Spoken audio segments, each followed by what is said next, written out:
નમસ્કાર, આપ જોઈ રહ્યા છો સ્પાર્ક ટુડે ન્યૂઝ। કરજણ તાલુકા અને સિનોર તાલુકાને જોડતો બાવળિયા મેથી રોડ હાલમાં જર્જરિત થઈ ગયો છે।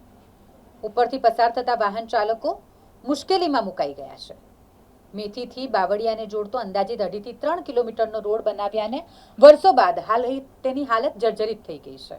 અનેક ઠેકાણે ખાડા પડી ગયા છે। નારેશ્વરથી મેથી સુધીના ગામોને સાદલી સેગવા જવા માટે આ રોડ શોર્ટકટ પડે છે અને એટલે હજારોની સંખ્યામાં આ રોડ પરથી વાહનો અવરજવર કરે। બીજી તરફ બાવળિયા ગામના 100 થી વધુ બાળકો મેથી ખાતે અભ્યાસ માટે આવે। હાલ બસની સુવિધા ચાલુ છે, પરંતુ ચોમાસામાં આ રોડ વધુ બિસ્માર થાય અને બસ સુવિધા બંધ થાય તો વિદ્યાર્થીઓના અભ્યાસ પર તેની અસર પડે।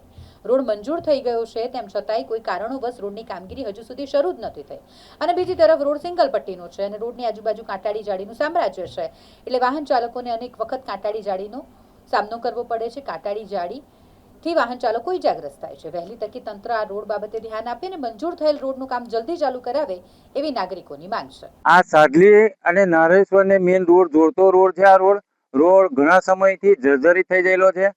આ રોડ પર આવવા જવા માટે લોકોને ઘણી બધી તકલીફ પડે છે।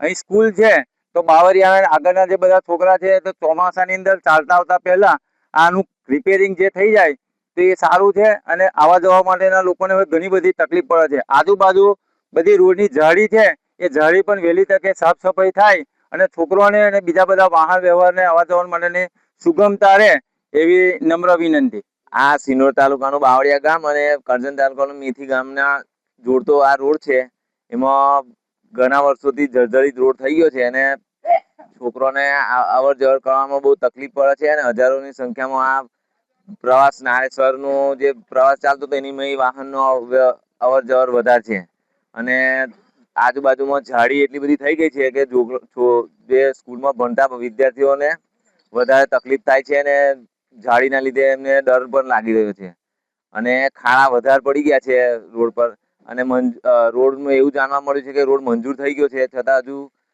કઈ બનવાની કઈ તૈયારી છે નહીં। આગળ આવે છે ચોમાસું, તો ચોમાસામાં પાણીના ભરાવાના લીધે વધારે રોડ ખરાબ થશે તો બસ આવવાની હોય તકલીફ થશે, એટલે જેમ બને એમ વહેલી તકે આ રોડ બને એ સરકારને અપીલ।